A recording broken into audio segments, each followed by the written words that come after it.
Hey everyone, welcome to a new episode of Cult Movie Tuesdays right here on Night Owl Video. Today I am talking about this movie, Tenebrae, from Dario Argento. So I hope you will stick around and hear my thoughts on this. We'll be talking about cast, production, critical reception, my thoughts on the film, and a whole bunch more. So I hope you'll stick around. This coming week I have a thrifting haul video on Wednesday. And then on Friday, I'm going to be talking about Don't Look Now, the Donald Sutherland, Julie Christie vehicle, if you will. So that'll be coming Friday. But thank you to everybody who has recently joined my channel. I'm currently at 285 subscribers, almost on my way to 300. So I'm so excited. Thank you for everybody who's recently connected with me. Left comments, give me the thumbs up, all that jazz. So awesome. I love talking to people about movies, even if it's just a comment in the comment section, but super cool. So today we're talking about this movie. This was a first time watch for me.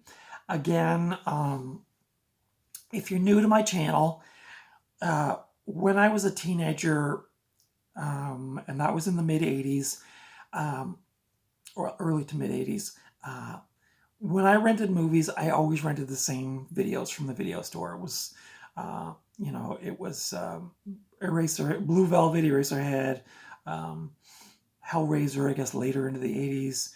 I always kind of got like the same movies because I guess it was just like a comfort thing. So I didn't watch a lot of these movies back in the day, and so now I'm just kind of catching up. So I don't know, some people think that's cheesy maybe, but I'm just getting around to it now. So you can't blame me. You can't blame me. You can't get on my case. It's the same with music. Like, I love going back and discovering music from like the 60s, 70s, 80s. I missed the first time around. And so I'm basically doing that with film. And so I know this is a very famous movie as far as like the horror crowd or whatever, but it's the first time I saw it. So anyway, this is a horror thriller Giallo movie from 1982. See, I was only 12 when this came out. So, I mean, we didn't have home video rental stores where I lived when I was that age. So there, I couldn't even rent it. This movie was directed by Dario Argento, who is a very famous horror movie director, or thriller Giallo director, I guess. He also did the film Deep Red, Phenomena. He did Demons 1 and 2. And the only other movie I've seen of his is Suspiria, which is probably one of his best known movies. I think this one just got like a 4K last year or something, because I remember a lot of people on other YouTube channels were talking about this. I realized I left my peanut butter up there. Not very cool. Peanut butter is cool, but... So yeah, Suspiria is the only other one I saw of his, and I did like that one. I actually have it in my pile of rewatch kind of movies. So, but yeah, so this is the first time I watched this movie. As I've mentioned in more recent videos, I'm not a big Giallo person. I don't really know a lot about it, but I want to learn more about it. And I felt like I found this at one of my favorite local stores that sells physical media. And I was like, I'm going to grab it because I really want to see it. And glad I did. This movie stars Anthony Franciosa. He was also in the film Across 110th Street, which I actually just picked up on VHS a couple months ago.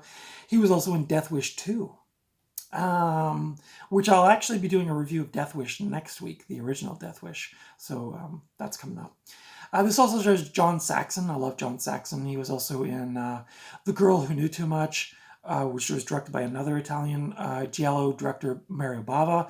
He was also in Enter the Dragon, which is a movie I actually just watched for the first time recently and loved. And he was also in A Nightmare on Elm Street.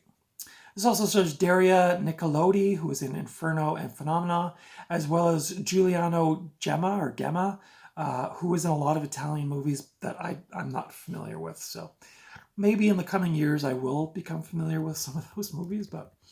the synopsis for this film is visiting Rome on a promotional tour for his new novel, writer Peter Neal, played by Anthony Franciosa, I hope I'm saying that right, is pulled into a murder mystery by someone familiar with his work and begins a series of killings. While the police look into the crimes, Neal investigates on his own, aided by his beautiful assistant Anne, played by Daria Nicolodi.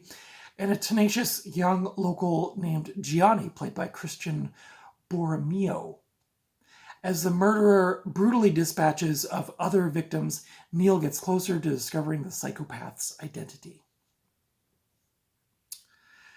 Um, so, some commentators consider Tenebrae to be a direct reaction by Dario Argento to criticism of his previous work, most especially his depictions of the murders of women. So this is a common theme in Giallo, from what I know. And this is kind of like Dario Argento saying, like, kind of making a comment on reviewers' comments or criticisms of his other movies. After Argento had experimented with pure supernatural horror in 1977's Suspiria and 1980's Inferno, Tenebrae represented the filmmaker's return to the giallo horror subgenre, which he had helped popularize in the 1970s. So, again, I don't know all. I actually only think I know this and Suspiria. So, I know Deep Red is probably next on my to watch list because I've heard a lot of good things about that, and it actually does seem pretty creepy. But leave comments below if you have Argento movies or other Giallo movies you think I would like, that I like this one and I like Suspiria. Maybe you have some ones that you think I would like. Argento was inspired by a series of incidents which he saw an obsessed fan telephone the director to criticize him for the damaging psychological effects of his previous work. The telephone calls culminated in death threats towards Argento, who channeled the experience into the writing of Tenebrae. The director also wanted to explore the senselessness of killings he had seen and heard about while staying in Los Angeles in 1980, and his feeling at the time that true horror came from those who wanted to, quote, kill for nothing, unquote. So a lot of Argento's kind of reflections through the storytelling of this film about what was going on and some of the critiques that he was getting, and some of apparently the obsessed people who were obsessed with him and were calling him and making him feel scared for his life. Employing director of photography Luciano Tovoli. These are all kind of, I'm not Italian, obviously. Argento also intended that the film simulate the stark, realistic lighting featured in television police shows at the time. And you definitely get that. This is a very, it's beautifully shot, but it is like very brightly lit. And especially for a movie like this, like it's like a serial killer and all this stuff's going on. It's like, does kind of remind me of that very, I mean, this is obviously a 70s movie, but it really does have that kind of TV feel. I didn't really pick up on that when I was watching it, I guess. But then when I was doing my research for this review and I read that, I was like, oh yeah, it does have that kind of very stark quality to it. And the way the rooms are lit and the way the camera kind of enters into rooms and the layouts of rooms, it's very much like that. So I'm a child of the 70s, and so I grew up watching a lot of TV in the 70s, Starsky and Hutch and things like that. So I love that genre, that time period, I guess I should say. And it's kind of, as I get older, I kind of romanticize it a little bit. And I lived in a big city, Montreal, in the 70s, so I kind of love watching movies that were made in the 70s that were, in these big cities, because it kind of just reminds me of being a little kid looking up at skyscrapers and things. But again, I think it's just the aesthetic of this movie, trying to capture that with the cinematography and stuff. It did kind of take me to that time. And I love, again, I'm going to be doing a review of Death Wish next week with Charles Bronson. And again, watching that, or I just rewatched all of the Dirty Harry movies. And I love, that early to mid 70s, city setting. Getting a little off topic here, but yeah, very 70s in its direction. Several former members of the Italian rock group Goblin provided Tenebrae's music, a synth-heavy score inspired by rock and disco music. Some of the music I found really weird. Like it kind of almost took me out of the movie a little bit because it is very like pop funk like kind of it's really good. I really like the music, but I thought this is such a weird choice of music for this movie because you expect movies like this where it's going to have like a pulsing kind of ominous thing, and then in some of the scenes in this movie it's like real funky and like it's strange, but I like it. It's different. Tenebrae was a modest success in Italy. It reached theaters with little controversy after Argento made several cuts to the most violent scenes in the movie. However, in the United Kingdom, it was added to the infamous video nasties list, and it was banned for sale in the UK until 1999, which is only like a little over 20 years ago. So it's kind of wild. The film's theatrical distribution in the United States was delayed until 1984 from 1982, when it was released in a heavily censored version under the title Unsane, which was cool because there's a band I remember listening to in the early 90s called Unsane, which received a mostly negative critical response. The original version later became widely available for reappraisal and has come to be considered one of Argento's best films by fans and critics alike. Argento said that Tenebrae was directly influenced by two distressing incidences that occurred in 1980. On the break from filming after Suspiria's surprise success, Argento was spending a lot of time in Los Angeles, where again, like this obsessed like fan, or I don't know, just like a obsessed person was calling him repeatedly to talk about Suspiria's influence on him. And this is kind of, I guess, a bit more of what I was talking about earlier, but Argento said that the calls became pleasantly enough before long became more insistent and eventually like kind of menacing in tone.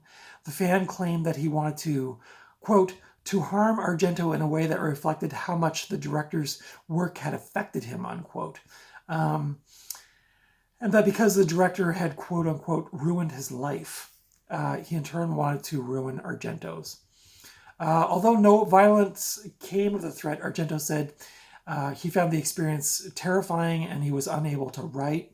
At the advice of his producers, Argento fled to the Santa Monica, where he felt safe enough to resume writing. However, after a few weeks, a person found them and started calling and resumed the calls and started issuing threats to Argento again.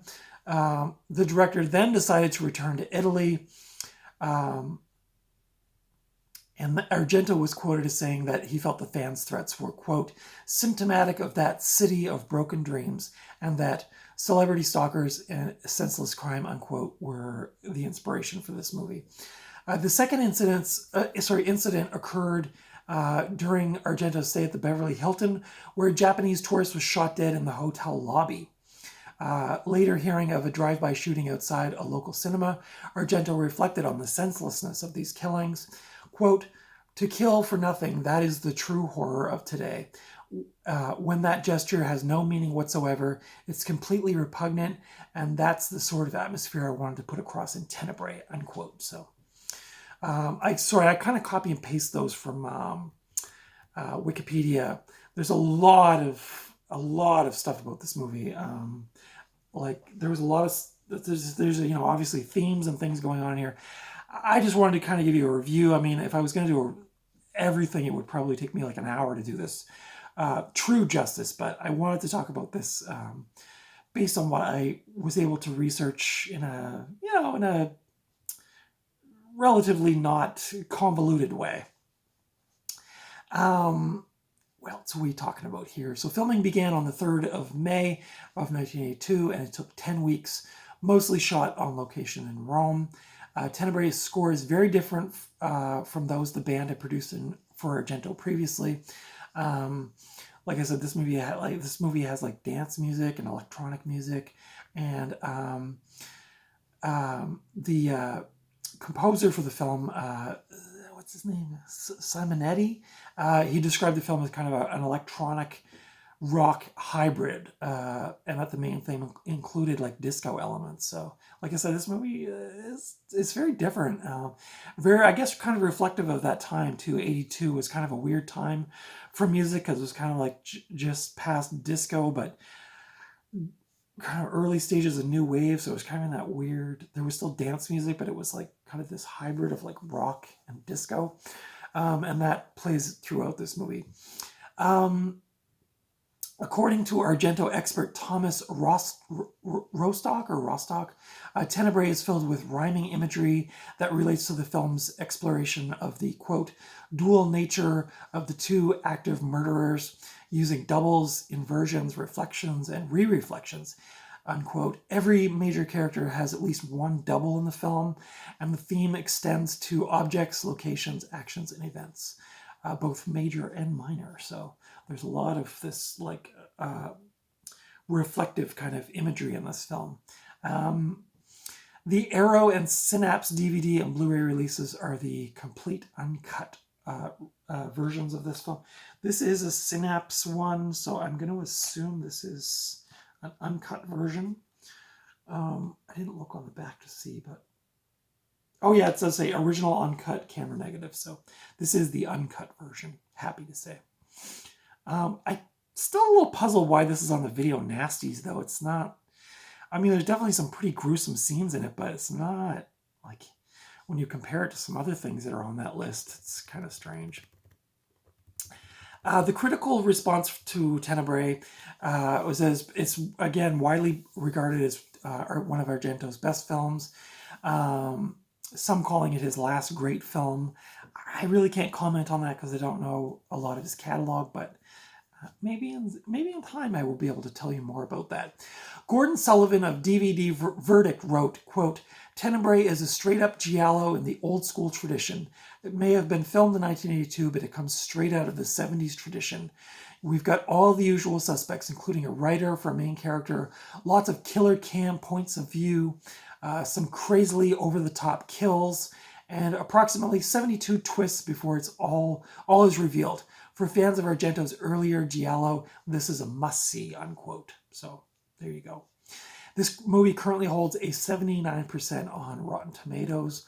Now, this Friday, I am reviewing this movie, Don't Look Now, which I will comment a bit about this in my review on Friday, about the kind of, I feel like a giallo inspiration in that film. But again, there will be a day where I will get on the camera and I will say, I love giallo and I know a lot about it, but at this point in my life, I don't. So you'll have to excuse my naivete when it comes to these films. But my thoughts on this film, real cool movie. I'd say 4.5 out of 5, 4.75 out of 5. I love this movie. Much like this movie, which was a first watch for me again recently, these are two movies that I'm really excited to actually go and rewatch. Because there is so much going on in these films, and it's so mysterious and unsettling at times that I almost feel like I want to have like a second watch to really absorb this film. But I really, really like this movie. Tenebrae, would highly recommend it. Again, the soundtrack is weird but cool. Very early 80s. That sort of synth rock hybrid kind of thing. The acting is quite good. John Saxon's always really enjoyable to me. I love watching him in movies. Anthony Franciosa is really good as well. Like I said in that previous comment from a reviewer, there are lots of fairly graphic murders and lots of bloodletting in this film. So this actually, I just remembered this image here of the woman who's been murdered and this line of blood trickling down her neck. Now, I was reading, apparently when these posters went up around to promote the film, I can't remember, I don't know if it was where it was, maybe in Italy. People were not happy about this poster. And so this poster actually got reissued with this trickle of blood replaced by a red choker, because they didn't like, it was in like subway stations and stuff, and people just weren't like, censors were not having it. So there was a kind of a redo of this original poster. So yeah, this was a cool movie. I really like this. Again, this is the uncut version. I don't know what the cut version looks like. I mean, again, I've seen movies that were way more gory than this, so I'm not really sure why this was on the video nasties. I think they just went after certain things, and this was on their hit list. But yeah, I would highly recommend this. If you've never seen Giallo, this might be kind of a cool gateway. I feel like, Deep Red and Phenomenon, Inferno, those are the next ones that I'm going to try to seek out. And I'm actually really excited to watch them, because I'm kind of falling in love with this style. And I know a lot of you out there are probably experts in this genre. You can definitely school me on some stuff and make some recommendations and add some comments about this movie. This edition, as I mentioned, is the Synapse DVD, which was from 2016. This film was originally from 1982. It's 101 minutes. There's no rating on here, so I guess this is, oh, it says not rated. So there you go. It's in anamorphic widescreen, Dolby Digital, English 2.0 mono soundtrack, as well as Italian soundtrack. This is, what else? Region 1. What else can I say about this? We'll have a look on the inside. I don't think it's very exciting. There is a there's a high heel in a man's mouth. Yeah. So I don't think probably too strange for the Giallo type thing. It's repeated, of course, on the back. There's a very bloody image of one of the characters in there. There's another death scene there. Yeah, so pretty gory in parts. I'm starting to understand from other reviewers that Giallo sometimes doesn't make sense, or it's the storytelling is very like convoluted and confusing, and I kind of like that in a weird way.